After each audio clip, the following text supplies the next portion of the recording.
What year was that? Oh, Dave's not here. We looked it up before. Hold on. So I know you guys are efficient. Like Google search, Operation Dominic. It was 1962, if you needed to know. Okay. The United States sent up, Yep. missiles, and I think it was water, but you could say whatever you want, Santos. What were the other ones? Operation Fishbowl, and then there was Fishbowl and Dominic. and there was another one.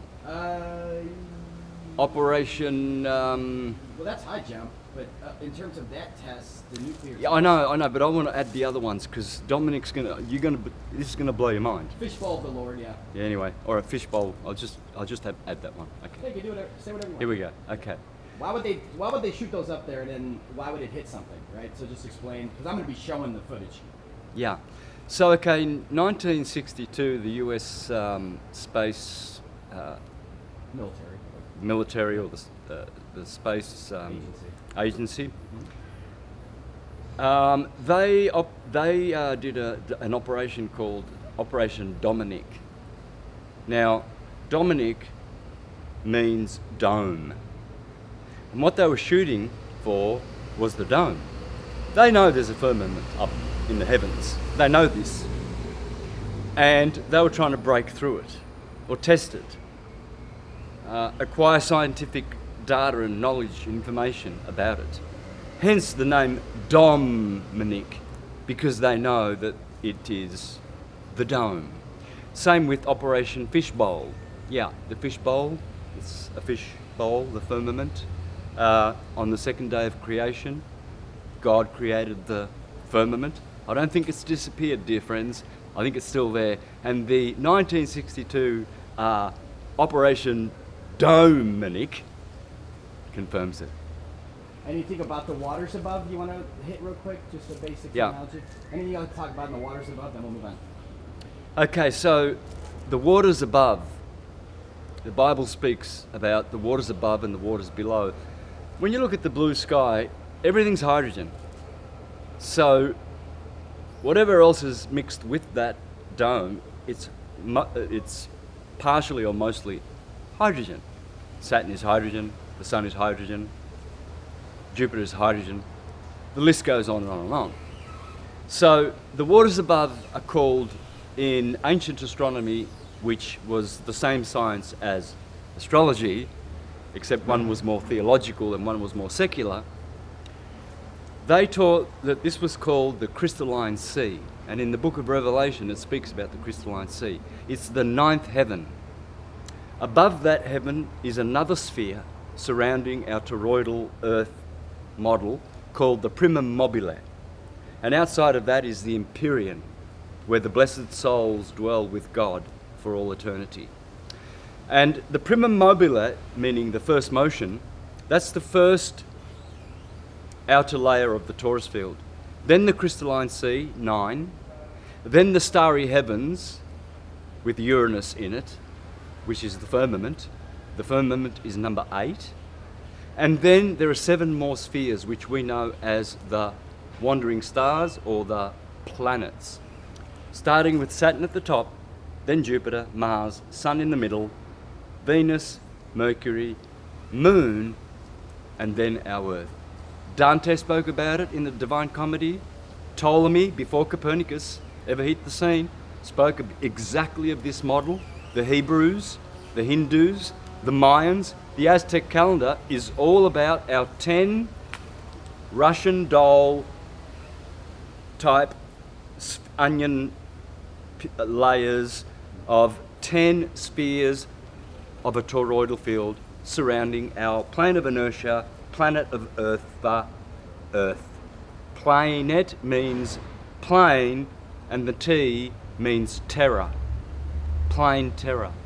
They shortened it to planet. It's a plane. Do your etymology. Beautiful. Thank you for that.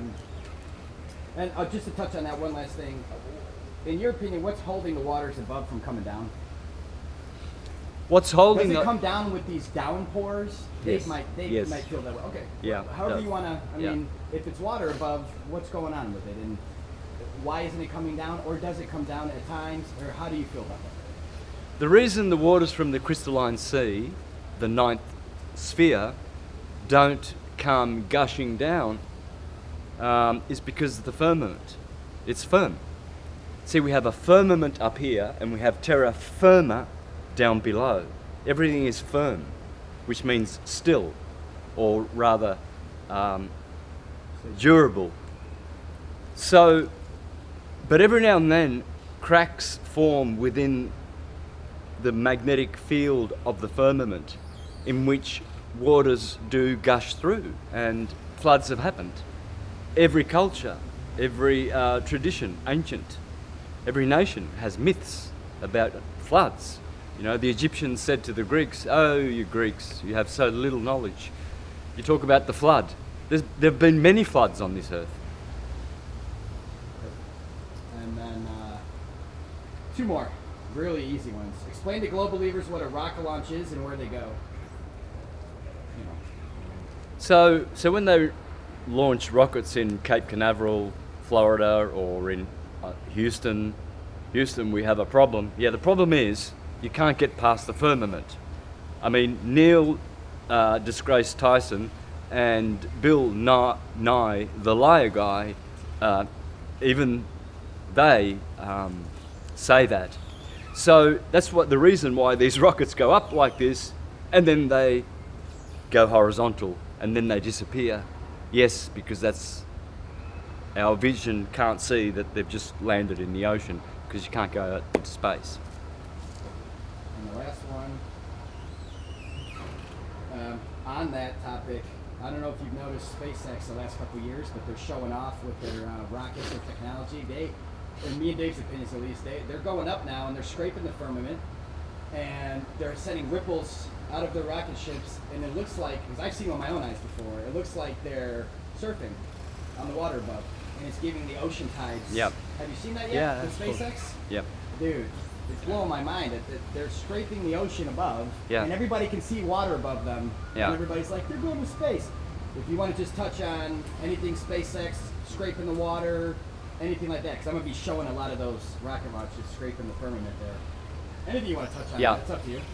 And why is it that when some spacecraft do actually hit the firmament, you see what resembles a speedboat going through water? You'll see the rocket hit the firmament, explode like watery, and then it will skim along the surface of the firmament and skim and skim and skim and skim, like leaving a trail just like a speedboat leaves. Why is that? Well, because it's hydrogen. It's water. Beautiful. All right, we're wrapped on my questions. Good one, man. And we can do your set now or later or whenever you want to. Yeah, we can go up. It's up to you. Yeah, let's do it. Cool.